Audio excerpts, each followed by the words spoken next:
नमस्कार,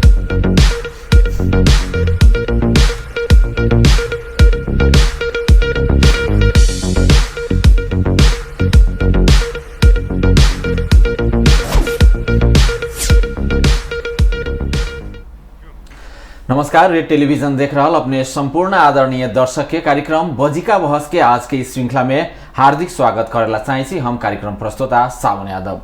दर्शक बिन वैशाख 30 गते जो एगो देश में महा उत्सव रहे उ संपन्न हो गया है। लगभग बहुत ऐसा पालिका के मत परिणाम के नतीजा भी आ गया है और बहुत ऐसा जगह पर हमनी के परिवर्तन देखे के मिला है। इस चुनाव में 2074 के जो स्थानीय तक के चुनाव रहे आकाश पताल के फर्क हमनी के देखे के मिलल और कहीं ना कहीं देश के जनता जागरूक हो गया है। देश के जनता परिवर्तन खोज रहा है। अब भ्रष्टाचार के तह लगावे के उपाय शुरू कर दिले है हमनी के आम नेपाली जनता सब और एक नतीजा आज भी हमनी के देखे के मिल रहा है। काठमांडू महानगर पालिका में जो एगो स्वतंत्र उम्मीदवारी दिले है बालेन्द्र शाह जो दिग्गज पार्टी सबके धूल चट्टा रहा है और इस सब के कारण एक ही है हमनी के जनता के जागरूकता, जनता में चेतना हो गया है। अब जनता खोल के कह रहा है अगर विकास करे वाला चीज फील्ड में आओ ना तो घरे बैठो। और यह हमनी के एगो नतीजा रौतहट जिला के गौ नगर पालिका के वार्ड नंबर 5 में भी देखे के मिला। दिग्गज पार्टी के निर्वाचित जनप्रतिनिधि के एगो स्वतंत्र उम्मीदवार पछाड़ दिले। जनता के विश्वास, जनता के आशा, अपने जनता के कितना दिन ठग के रखबे, ई जनता एगो आवाज उठा रहा है। बहुत अपने ठग लेली, अब अपने के मौका न दे। गौ नगर पालिका में बात कर जाओ वार्ड नंबर 5 के जे इससे पहले लोसपा से निर्वाचित राम स्वरथ यादव जी रहलन वार्ड अध्यक्ष में और अभी नेकपा एकीकृत समाजवादी के युवा नेता अपने के शिव शंकर यादव जी के टिकट न मिला। इससे पहले हूँ नेकपा एमाले से उम्मीदवारी दिले रहलन, लड़लन, लेकिन कुछ मत से ही असफलता के नजीक पुगल और असफल भी भेलन। लेकिन अमकीदार वह मूल्यांकन के शायद पार्टी देख के उनका टिकट से वंचित करलन। लेकिन जो 5 वर्ष में हुन एगो जनता के समक्ष पुग के अपन एगो मेहनत कैले रहलन, उससे पछाड़ी हटेला न चालन और ठान लेलन कि हमरा चुनाव लड़ेगा। स्वतंत्र से उम्मीदवारी दिलन और कैंची छाप उनकर चुनाव चिन्ह मिलल और जनता के आशा विश्वास से उनकर बहुत ज्यादा ही मत पड़ल और विजय हासिल करल। कार्यक्रम बजिका बस के आज के श्रृंखला में हमने वार्डाध्यक्ष गौड़ नगर पालिका 5 नंबर के वार्डाध्यक्ष शिव शंकर जी के आमंत्रित कैले छी।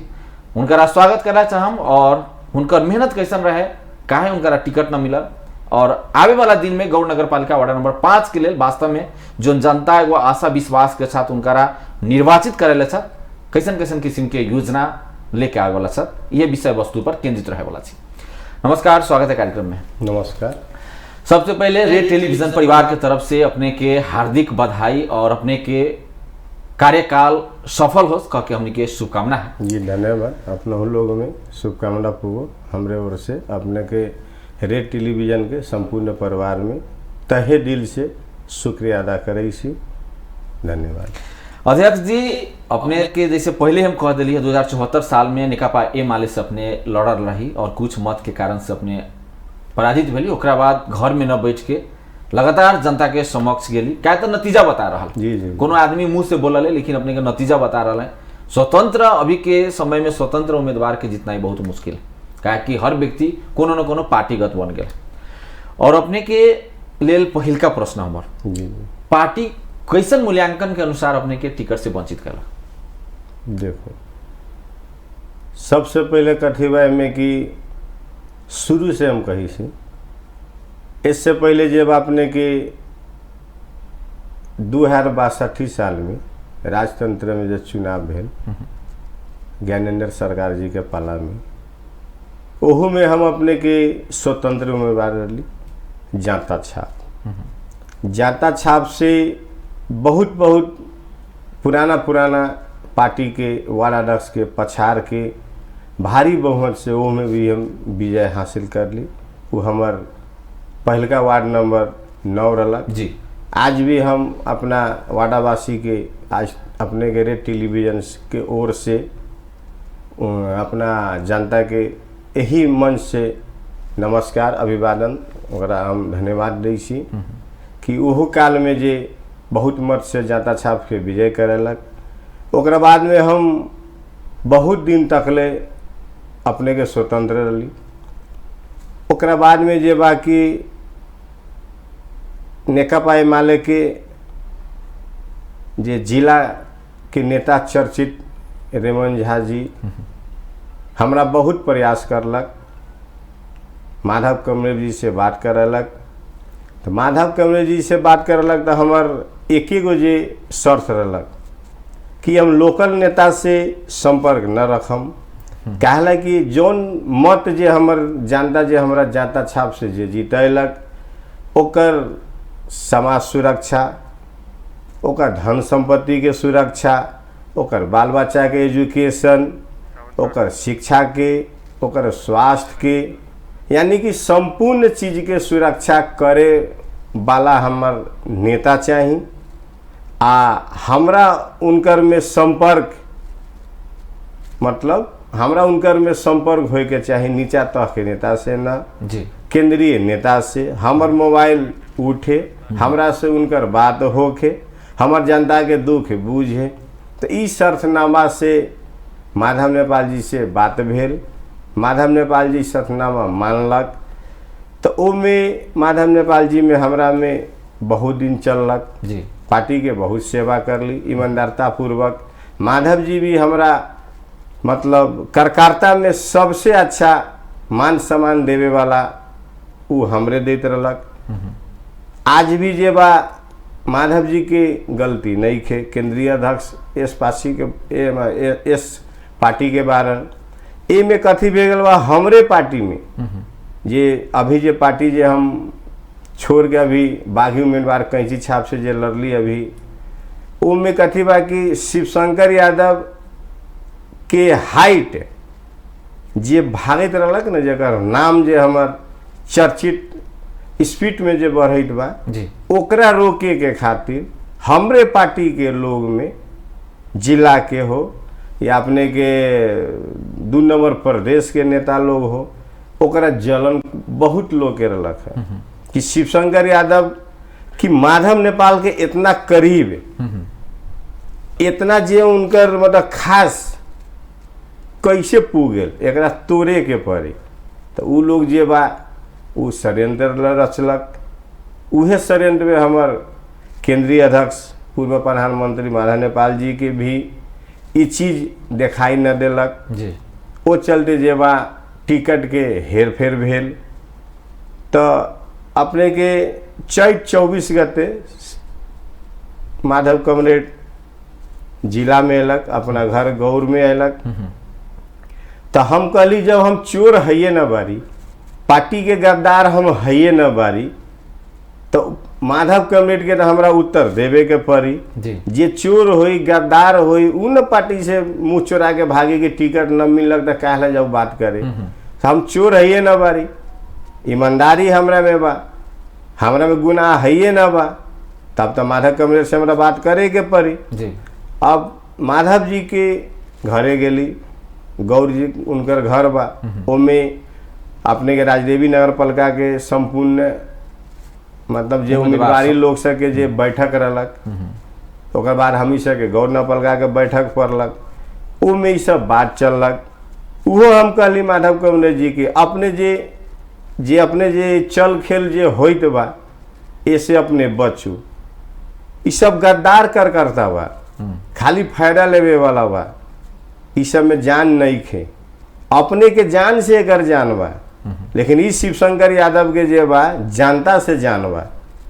अपने जो सूर्या से जे हम लड़ली नेकपा एमाले से, तो उहो हम कुर्चन कर ली कि ठीक बा, अपने हमरा अगर समझे हम कि कुछ मत से पराजित हो गेली, लेकिन अपनहू के जे जिला कमेटी के जे अध्यक्ष जे छत चौपुर में अपने के मेयर काहे न जीतलक जी, हम तो जिला कमेटी के अध्यक्ष न बारी, प्रदेश के तो न बारी, केंद्र के तो न बारी, छोटा सा पोस्ट में रही।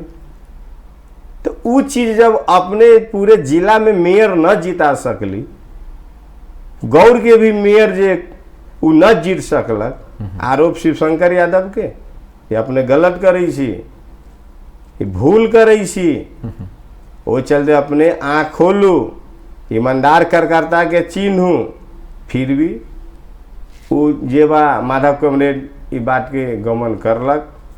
समस्या पड़ गल कहाँ कि अब चुनाव बहुत नजदीक आ गल, जी जी, अब वो में अब कुछ वातावरण एने से एने हो के, वो चलते माधव कमरेड जी के आँख में हम देखली, अफसोस तो बहुत रहलक, लेकिन कुछ कदम उठाए उस समय बहुत करीब आ गए रहलक कि उस समय न उठावे के, मैंने चाह के भी न उठा सकला। वो चलते हम उनकर बात हम बुझली। अब 200 के लोग के भी बीच में माधव कमरेड लगाए जितना भी उमे के हमारे पार्टी के लोग जे रहलक कार्यकर्ता सब, अभी के जे मेयर साहब जे शंभू शाह जी भी रहलन जी, उस सब के हम चैलेंज भी कर ले कि अपने जितना शक्ति लगा लो, इस शिवशंकर यादव वार्ड नंबर 5 से अपने की जीत के देखाई। अगर न जीती तो ये शिवशंकर यादव जीवन में कहियो चुनाव न लड़ी, तो अपने के सामने के बा अपने के हमर उम्मीदवारी भी भेल, स्वतंत्र उम्मीदवारी भी देली, उम्मीदवारी के छाप कई चीज छाप भी पड़लक। आज हमर गौर नपलका के जनता के आशीर्वाद, हमारे 5 नंबर वार्ड के स्नेह, जनता के जब अपने के प्यार मोहब्बत, उनकर आशीर्वाद आज अपने के सामने बा कि भारी बहुमत से 8 दल से टकरा के, 8 दल शक्तिशाली दल के चीरते फाड़ते आज हम स्वतंत्र उम्मीदवार कई चीज छाप भारी बहुमत से विजय प्राप्त कर ली। ओकर लागी अपन समाज के, अपन वाडावासी के तहे दिल से शुक्रिया अदा करेला चाही छी कि हमर इज्जत भी रखलक, आ इंसाफ करे वाला ईमानदार नेता के भी आगे बढ़ेलक। जे अभी जे देखे छी गांव गांव टोल टोल में एक वोट के 5,000 बिक्री होइत बा, 10,000 होइत बा, 15,000 में होइत बा। तो हमर लोकेशन सिर्फ एक बात रहलक हमरा समाज में, अगर अपने के अगर हम 10 लाख रुपया खर्च करे छी, हम किसान के लड़का बारी, कोनो डॉक्टर इंजीनियर के नहीं खे, अपने के दुख हम बुझे छी कि दुख केकरा कहल जाले। अगर हमरा हाथ से 10 लाख 20 लाख खर्च होते तो हम तो 50 लाख तो जरूर कमेबै। 50 लाख तो कोनो कम रकम तो न भेले। जब हम 50 लाख जब अपने के समाज के जब हम ओकर बजट जब हम खा जब समाज के तो वृद्धि न होते। शिवशंकर जी एक मिनट अपने के रोकेला चाहले, जैसे अपने के टिकट न मिलल, अपने ठान लेली कि हमरा लड़ी के वहाँ स्वतंत्र से गेली, और हमने के सुने में मिलल कि अपने के कुछ पार्टी सब दबाव भी बनला कि शिवशंकर जी हमरा पार्टी में आओ, हमरा पार्टी से लड़ो। तो पार्टीगत न जाके स्वतंत्र ही कहे जाला चाहले, कुछ कहीं ना कहीं अपने के जो नेकपा एकीकृत समाजवादियों से अभी भी लगाव है कि? जी सुनल जाओ, ई में कथी बा, सबसे पहले एमे माओवादी के नेता प्रभु शाह जी अभी फिलहाल नेकपा एमाले में छत, मंत्री जी भी हमरा डायरेक्टे फोन करलक। हम तो अपना वोट में लगा रही 29 गते, मंत्री जी गौर में अयलक प्रभु शाह जी, वो कहलक कम से कम 2-3 मिनट समय चाहिए। तो नेता तो सबके नेते हो खल जी जी, तो जाके भेंट ली। नेताजी भी प्रस्ताव रखलक कि पहलका घर सूर्य छाप में रली है, उनको हम कहली कि सूर्य छाप के हम PM कार्ड वाला बारी, तो बहुत खुश भेल। हम कहली नेताजी ई जे हमरा देखै छी ये उम्र पर न जाऊ, हम एक चर्चित युवा नेता बारी की नेपाल नेकपा एमाले के, हम PM कार्ड वाला पार्टी के बारी की सूर्य छाप के पहले का अपन PM कार्ड भी बतैली। वो प्रभु शाह नेताजी कहलक निम्ने बात बा, अपने छोट भाई हम बड़ भाई दोनों आदमी मिल के चलू।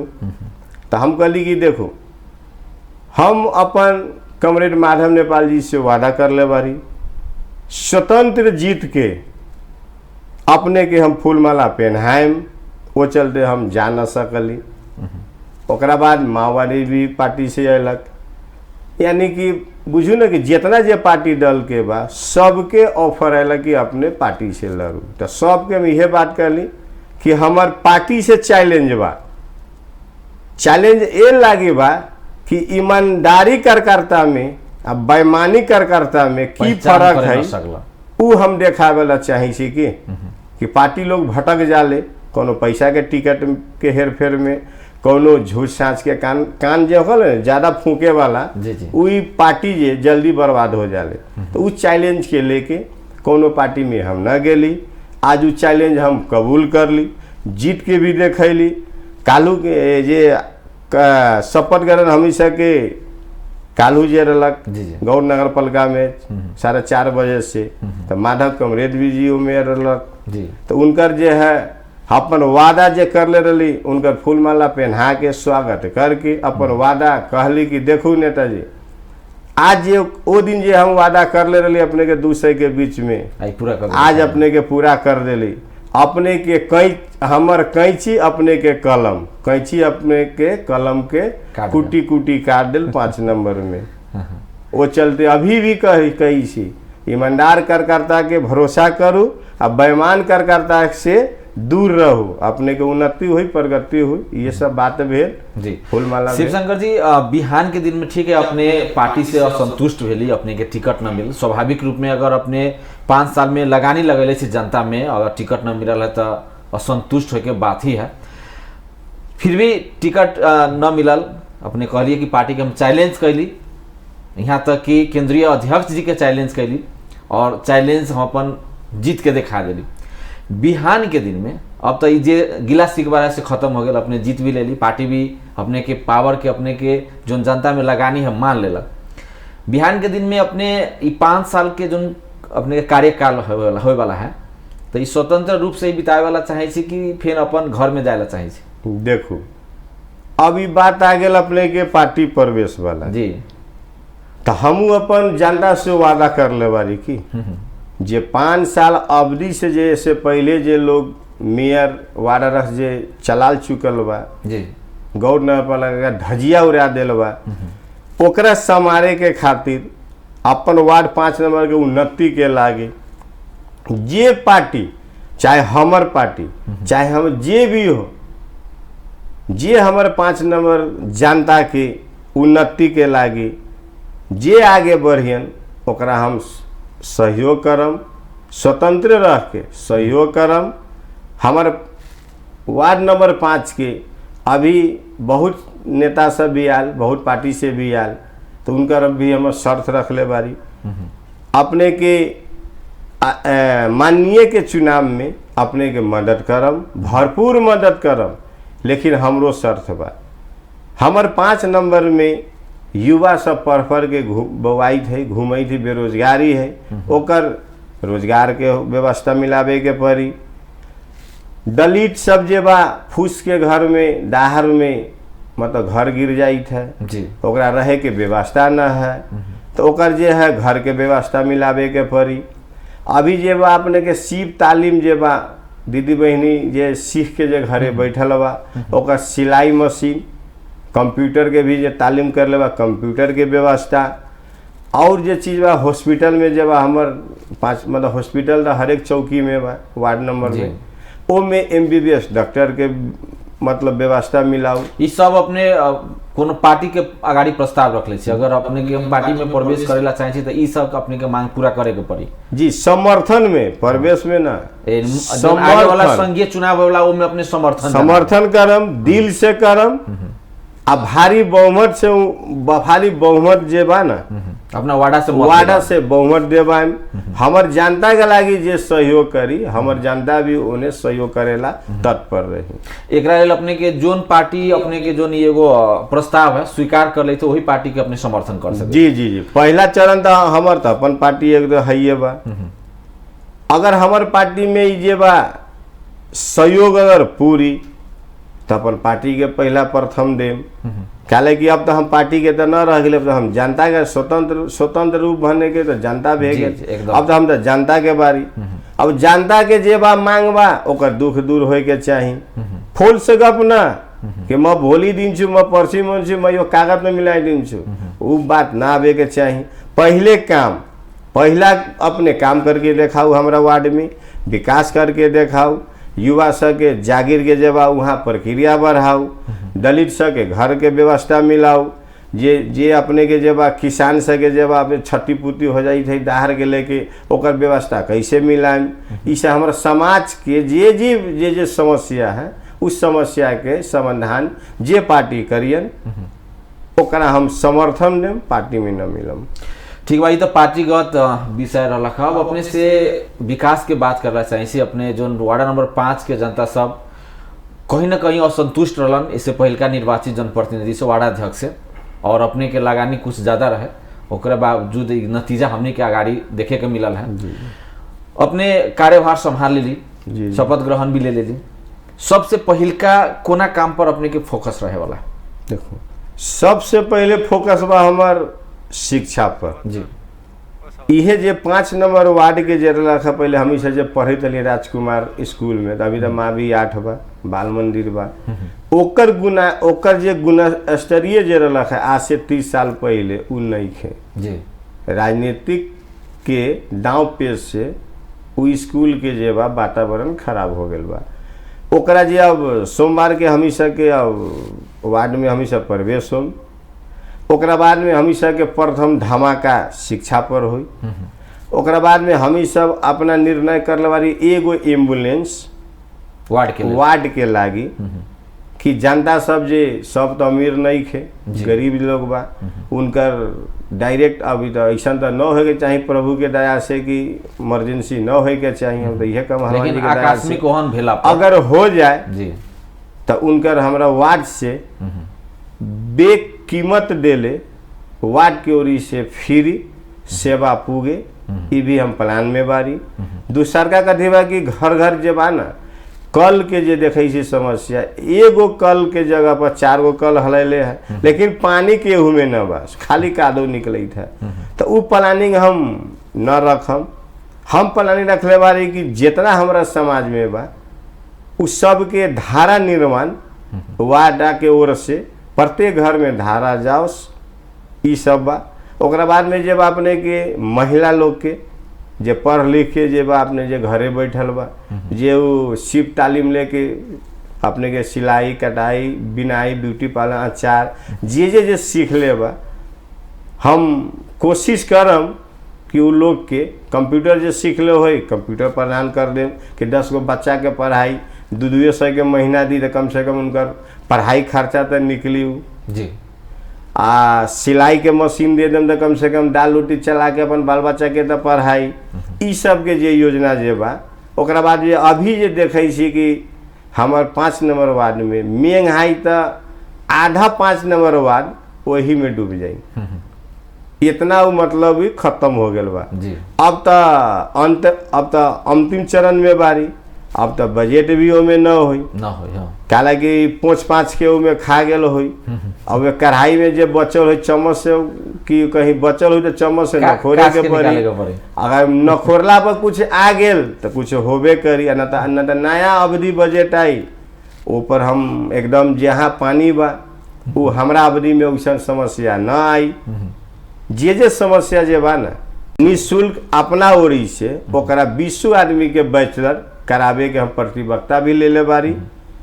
और तो बहुत कुछ बा, सुंदरीकरण बनावे के बा, पोखरी के भी देखे के बा, बहुत जगह आवासों न बा कि बारात उरात आवेला भी कठिनाई बा, दलित बस्ती में भी बारात उरात जे आवेले रहेला भी गरीब सब के तो लॉज में रही तो 2 लाख 1 लाख के प्रक्रिया बा, ओकरो विचार करी से न हुई तो जमीनों कीन के ओकरा प्रदान करम, ऐसा प्रक्रिया जे बा। लेकिन एगो गारंटी रखू, अपने के जिला में 5 साल में सबसे टॉप 10 में 5 नंबर गौर न पलका के 5 नंबर वार्ड अपने के बन के देखाई और नेपाल सरकार से गोल्ड प्राप्त हम करिए के छोड़ब, ये हमारा प्रतिबद्धता बा। अध्यक्ष जी, एगो 5 नंबर वार्ड में और समस्या हमनी के देखे के मिलल है, जो प्रश्न हम जो पहला के निवर्तमान मेयर साहब रहल उनकरा से भी रख दिले छी।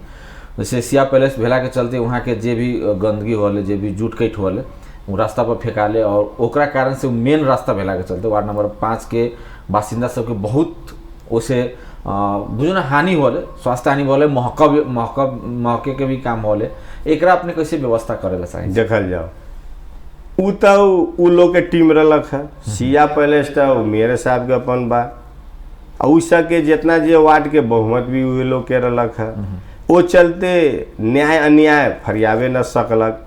लेकिन ई शिवशंकर यादव स्वतंत्र कैंची छाप आज रेड टेलीविजन में प्रतिवक्ता करे छी, अन्याय के विरुद्ध सादा अपने के तट पर रहम, उजे फोहर महिला बा ओकर रोके के काम हमर बा, जैसे रोकी ओकरा हम रोक के देखाएं।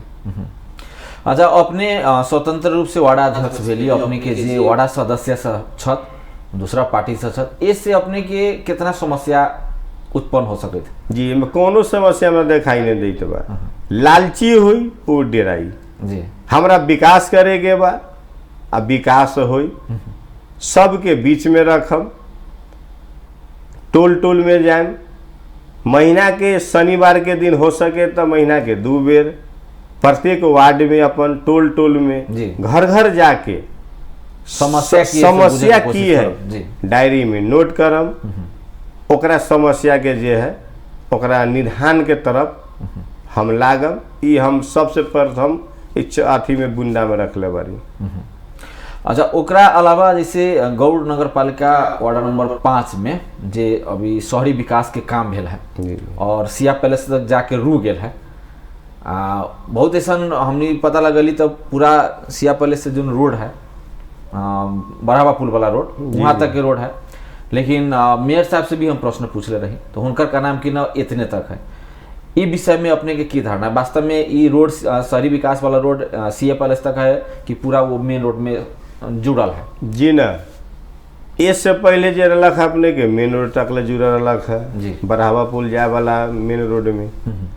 अब कथी बा कि अब इससे पहले तो हमेशा तो नगर में तो मतलब नपलका के तो हमेशा टेबुल पर तो न रही है। जी जी, अब योजना के अब हेर बदल भी हो सकले, अब हमेशा तो अली ओकरा पता लगाए, अगर वो अपने के योजना अगर काट दिल होई तो में हम कहेला न सकम, अगर ये योजना जे अपने के बढ़ावा पुल तक ले होई तो जे जायज जे बा वो अपने के जायज काम होई, शहरी विकास के रोड बढ़ावा पुल में ठेकी। अपने कहली कि पहिलका प्राथमिकता हमनी के शिक्षा को रही और सामुदायिक विद्यालय अपने के वाड़ा में 2 गो है, बाल मंदिर और राजकुमार। ओकरा अलावा भी गौड़ नगर पालिका में अगर सबसे बेसी संस्थागत विद्यालय बोर्डिंग स्कूल तो अपने के ही वार्ड में है। जी तो बोर्डिंग स्कूल के तरफ अपने के की सोच है कि ओकरा भी उन्नति करे के पड़े, उनमें की गुणस्तरीय शिक्षा प्रदान करे के लिए ओकरा कुछ सोच बनैले छी कि ना? जी एकदम सोच बनैले भाई जी। अगर देखल जाओ कि उधर सर संस्था से बा बोर्डिंग स्कूल उनकर लगा निगरानी अपने के माथत में आवले, अपने निगरानी कर सकते जी, एकदम निगरानी हुई जी। ओ में हम ही सभी प्लानी रख ले बारी कि मान ले जाओ कि 8 से 9 से 10 से जे रुपया जे मान ली 1000 मान ले जाओ, 1000 जे प्रति विद्यार्थी के जे ले थे, गरीब आदमी ठेला बेच के ले आओ या मजदूरी करके ले आओ, आखिर शिक्षा अपना या नेपाल सरकार के अधीन में से पढ़ो या संस्था ग्रुप में जाए जी। ओ में कम से कम उ स्कूल से के निगरानी कि अगर 1000 ले सी तो 1000 की क्वालिटी देवे के पड़ी, अगर जौन स्कूल के क्वालिटी न हो फूसफास हो वो झीटे वाला ठगे वाला हो तो वो में शिवशंकर यादव वार्ड अध्यक्ष के तरफ से नाता से वो स्कूल में हम ताला मार दें। मतलब अपने के ध्यान दोनों पर है, सामुदायिक विद्यालय पे भी है, क्या है कि जहाँ भी पढ़ रहा है अपने के ही नगरवासी के बच्चा सब पढ़ रहा है। कार्यक्रम के अंत की ओर हमने आगे छी अध्यक्ष जी, कार्यक्रम के अंत में वार्ड नंबर 5 के नगरवासी के लिए रेड टेलीविजन के मार्फत की संदेश देवेला चाहिए? हम नगरवासी के यह संदेश देवेला चाहिए कि अपने इतना संकट में दारू मास में न लागली, पैसा के चल खेल में न लागली, नीमन उम्मीदवार चुन ली, डर धमकी से न डरैली, ये में अपने जे हमरा जे चुन के भेजैली कैंची छाप में मतदान देली, अपने के हम नेता बन के न अपने के बेटा बन के अपने के सिपाही बन के काम करम, अब 5 साल अपने आराम करूँ, इस सिपाही अपने के 5 साल जाग के काम करके दिखाई, अपने के मतदान के एक मतदान के अपने के हिसाब मिली, अपने के उन्नति प्रगति अपने के मिली, विकास के लहर आई, युवा के लहर आई, अपने के गरीब दलित सबके लहर है, ये हम प्रतिबद्धता करे छी। अगर जे दिन हम करे न सकम ओ दिन रेड टेलीविजन में खुला प्रतिबद्धता का ओहि दिन हम राजीनामा दे देम। जाए तो एगो और प्रश्न अपने से पूछेला चाहे छी। हमनी के मध्य प्रदेश में जमा लगभग 3 गो या 4 गो टेलीविजन है, बीरगंज में, जनकपुर में और गौर में, रौतहट जिला के गौर में, गौर नगर पालिका में, और अपने के लिए एगो गौरव के बात कि अपने के वाड़ा में एगो टेलीविजन है, राष्ट्रीय लेवल के टेलीविजन। हमने के जैसे ऑनलाइन टेलीविजन वाले एगो सैटेलाइट टेलीविजन वाले, तो हमने के सैटेलाइट पूरा जो दाता है राष्ट्रीय लेवल के, अपने के लिए एगो गौरव के विषय भी है। इ टेलीविजन के वास्तव में अगाड़ी बढ़ावे के लेल या ये में के सत्य तथ्य सूचना संभाग होए के लेल अपने कुछ योजना रखले से कि ना? एकदम रखले बारी। कैसन किस्म की योजना रखले? क्या कि सबसे पहले तो रेड टेलीविजन के परिवार के हमरा ओरी से हार्दिक हार्दिक धन्यवाद बधाई देवेला चाहे छी कि हमर आज जब से हम देखे छी रेड टेलीविजन के डर धमकी में न लाग के, पैसा के चल खेल में न पड़ के, सत कथ के जे बा सूचना ये रेड टेलीविजन प्रसारण करैत बा। फिर हम तहे दिल से शुक्रिया अदा करे छी। जे करे के होते हमरा अगर वार्ड से भी अगर बजट देवे के होते निमन काम के लागी, रेड टेलीविजन के लागी, जनता के जे दुख के, जे गलत के, हर एक चीज के जे है तोर जवाब देवे वाला आज जिला के जे हमर जे है रेड टेलीविजन के, ये हम शुक्रिया अदा करेला चाहे छी। ऐसा रेड टेलीविजन 2-4 गो औरो हो जाए तो हमर जिला के, हमर गौर नगर पालिका के ई जे बा ना हाइट बढ़ जाए कि चोरी जे बा घुसखोरी बंद हो जाए। ये हम शुक्रिया अदा करेला चाहे छी रेड टेलीविजन के कि ऐसा जे बा इतना दबाव में भी इतना देखते बारी कि बड़े बड़े ऑफिसर, बड़े बड़े अपने के नेता एस मंगरल अपने के धाक धमकी भी देवले कि गलत जे बा ई सब बंद करू, हमार प्रचार न करू, फिर भी अपने लोग अपन जान कुर्बान करके जे न्यूज जे प्रसारण करे छी ओकरा लागी जे सतकथ जे जनता में उजारण करे छी ओकरा लागी फिर हम तहे दिल से अपने लोग के शुक्रिया अदा करे छी, धन्यवाद दे छी। अपने आगे बढ़ू, इस शिवशंकर यादव अपने के संग बा, 24 घंटा अपने हमरा याद करू, कदम में कदम मिला के चलम। अपने के लागी जे करे के होई जे हम अपने के लागी हम 1 इंच भी पीछे न हटम। अभी अपने के जनता के सामने जो प्रसारण प्रत्येक प्रसारण होइत बा ओ में हम जनता के आगे भी, रेड टेलीविजन के आगे भी हम प्रतिबद्धता ले छी। अपने के जे करे के होई अपने के हम संग बारी, आ तहे दिल से होई या पैसा से हो या विकास से हो या हमरा संगे रहला से हो, अपने के संग बारी 100% बारी। बहुत बहुत धन्यवाद अपने के, हमनी के आमंत्रण के स्वीकार कैली। इतना अभी अपने के व्यस्तता के समय है ओकरा बावजूद भी हमनी के स्टूडियो में अली और नगरवासी के लेल अपने कुछ जे आगे के प्लानिंग है वो विषय में ज्ञान दिली, ओकरा लेल रेड टेलीविजन के परिवार के तरफ से अपने के बहुत बहुत धन्यवाद। धन्यवाद, नमस्कार। दर्शक, कार्यक्रम बजिका बहस में आज हमने चुनाव के बाद पहिलका अतिथि के आमंत्रण के ले रही है और हुन एगो नेकपा एकीकृत समाजवादी के बागी उम्मीदवार से बहुत बढ़िया तरीका से जीत हासिल कलन गौर नगर पालिका 5 में, और हुनकर आगे वाला कार्यकाल एकदम सफल हो ई के लेल हमनी रेड टेलीविजन परिवार हार्दिक शुभकामना भी देवेला चाहे छी। और आज के लेल कार्यक्रम बजिका बहस के श्रृंखला से हम सावन भी विदा चाहे छी। नमस्कार।